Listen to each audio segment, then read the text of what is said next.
What's up, YouTube? Your boy back once again with another sport topic. And today, we're going to talk some football. We're going to break down one more position before Thursday's draft. And FYI, just to let y'all know, coming up this Thursday, April 26th, the draft.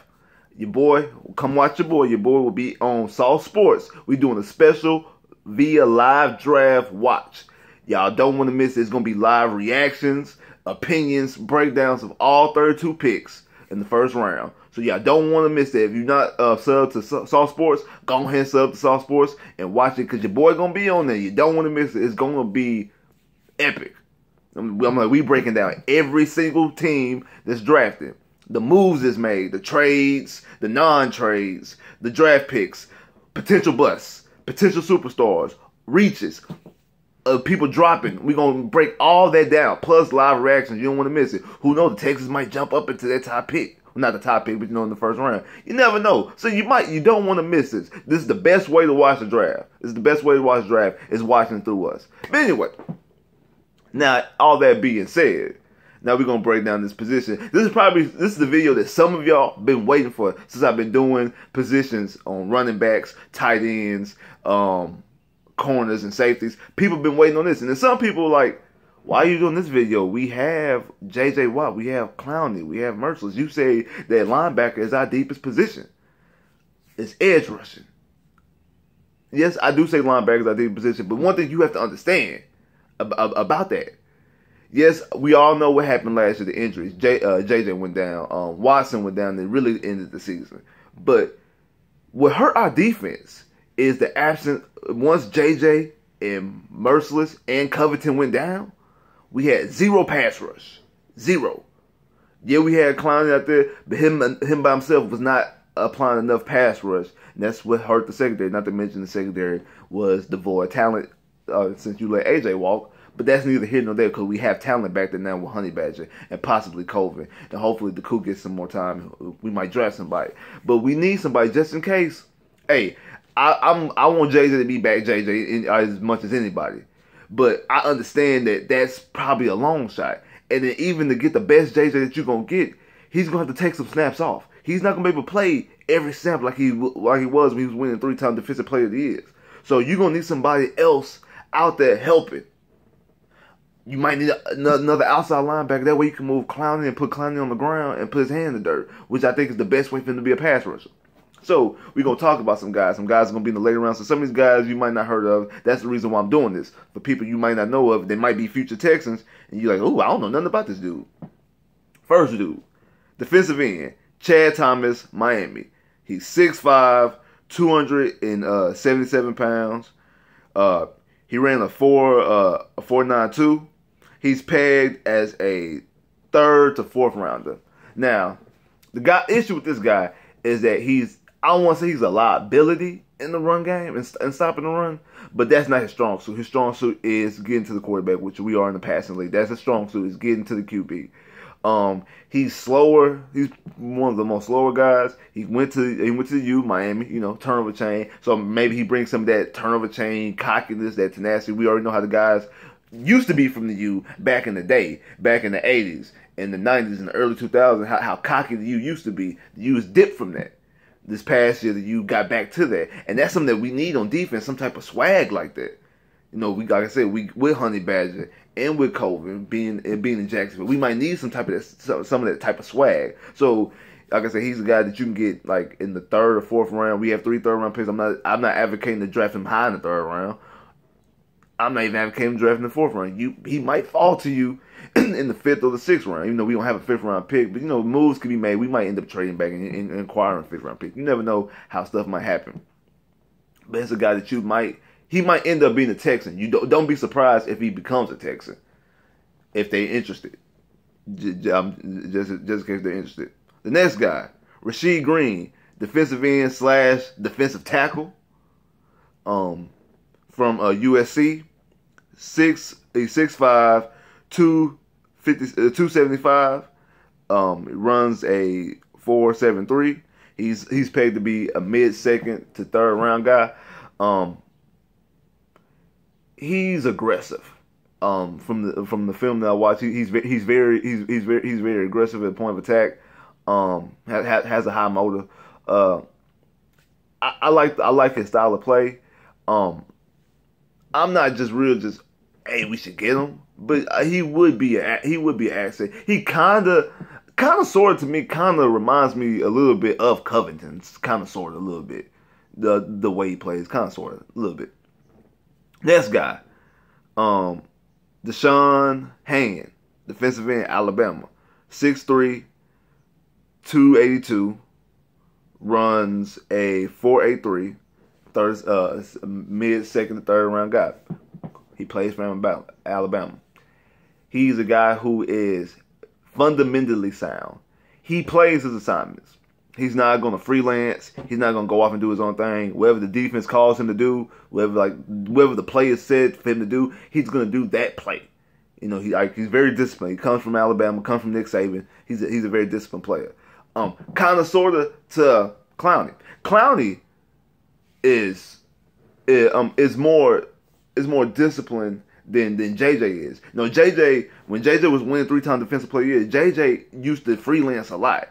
He used to rush when he wasn't supposed to rush. He used to not, and they let him do it because he was so good at dissecting plays and deciphering plays and making sure what play was what play. And that, okay, I know this is a fake. This is not a legitimate run, and he's able to get to the quarterback. But sometimes JJ messed you up in that sense because there has been a couple plays here and there, even when he was winning 3-time defensive player of the year, that he made the wrong play and will give up a gap in the running back. Clowney, I just said Clowney is more fundamentally sound than JJ. He plays his assignment more. Clowney did that this past year in that Bengals game when Joe Mixon was running out to the side. He had containment, but he went the other way and let Joe Mixon go out. Now, it benefited for us because Kareem was able to force a fumble and we were able to recover it, but that shouldn't even got to that point because he's supposed to stop him at the line of scrimmage because he had contained. This guy right here, he's going to hold contain. He's going to play his assignment. He's not going to try to freelance or try to be a superstar. He's going to play his assignment, which, for the most part, because if you freelance and you correctly freelance, it comes off good. But for the most part, you want a guy who played fundamentally sound. You want a guy to play his assignment like it's supposed to play. Because if he messes up or the play is wrong, it's more so on the assignment and not him. So, but he played for Alabama. I mean, he's been playing both national championship games. Deshaun knows him very well. Adrian Key, the next guy, Adrian Key, DN, LSU, 6'5", 238, runs a 4.6, pegged as a late first, most likely second round guy. Could see him in the beginning of the third if he falls. I like him a lot. This is probably the guy I would want out of all these guys, the guy I would want the most. He would definitely play outside linebacker. Like the other three guys I just mentioned, they for the most part would play defensive end, but Key would definitely play outside linebacker. He's aggressive as well.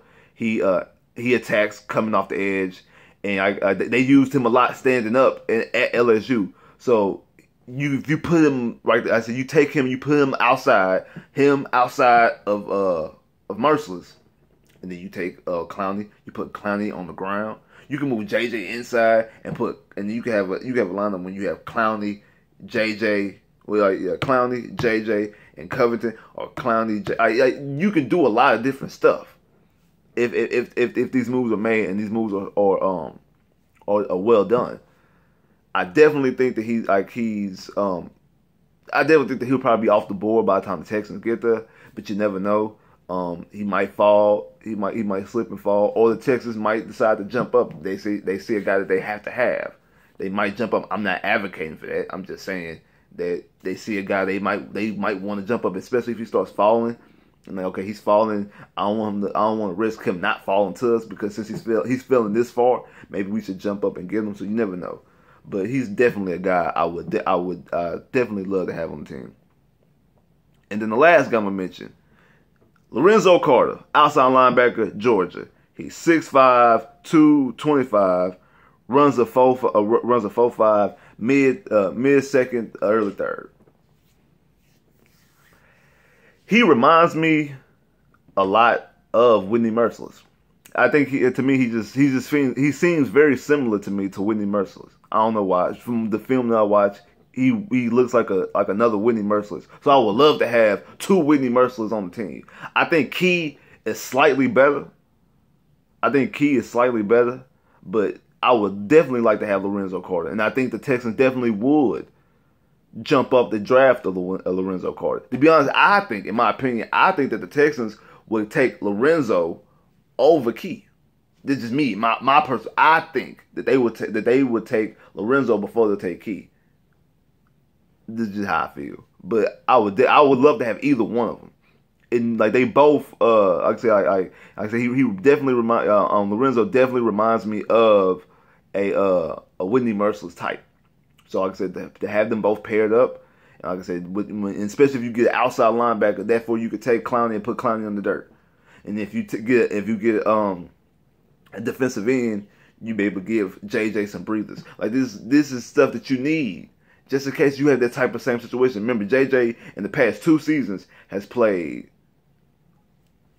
6 games, 7 games, or 8 games. He's played 8 games.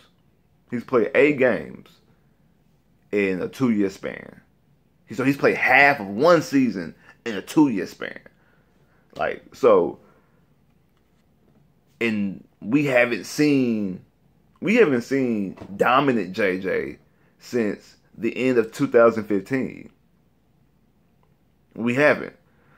And I know last year, the 5 games that JJ played, I'm not gonna hold that on JJ because I know that he was chipped a lot, he was double teamed and triple teamed, like he was still getting treated like he was being treated, like he's been treated when he's winning 3-time Defensive Player of the Year. So he didn't get a chance to get up and be dominant. So I understand that. I don't think that he'll be 3-time Defensive Player JJ of the Year. I don't need him to be there. I would love for that to happen, but we don't need him to be there. We just need him to be healthy, for one. One main thing, we need him to be healthy. And then two, we need him to be 80%. If he's 80% of that 3-time Defensive Player of the Year, and Clowney is still Clowney, and Merciless is still Merciless, and then we add one of these little young guns on there to help take some of that pressure off, that back end, even though that back end, even though we didn't get, even though we don't have AJ no more, and we didn't get a Tremaine, and we didn't get a Butler, with Honey Badger back there, possibly, like I say, the coup growing up, who knows who will draft in the other rounds. Well, as far as corners and safeties, I did videos on corners and safeties. I definitely like the safeties in this draft. I really like the safeties in this draft. The corners, I'm like lukewarm on. Like, I like some of the corners, but they don't just stand out to me like that, like the safety do. I think this safety class is legit. I really like these safeties. So you get some of these guys in, and with some of these pass rushers I just named, you have the makings of that defense coming back and shaping back in the form. So I like these pass rushers. I do. I like these pass rushers. I'm good with pretty much any of these guys. I prefer Key or Lorenzo, but even like I said, I really like these guys. I really do. I really like these guys. So this is just my video on the edge rushers. Like I say, don't forget about the draft party. It's gonna be lit. Live reactions, live breakdowns, immediate reactions and breakdowns, or rather, of all 32 teams, all 32 picks. It's gonna be crazy. It's gonna be something that we doing it in a special way, something you ain't never seen like this before. So it's really going down. Like I say, if you need a quick refresher, go check out my videos on running backs. Go check out my videos on tight ends. Go check out my videos on corners and safeties. If you just now checking out the channel, go check those videos out. Go check out my videos on the breakdown of the schedule and all this type of stuff. Just go ahead and check the rest of the videos. Click that bell to get more videos. Like, share, subscribe. Help me get to 1,000 subscribers. Because once I get to 1,000, this whole format of how I do stuff is going to be completely different. It's going to be shaped different. It's going to be more enjoyable for y'all to watch. It's going down. Holla at me.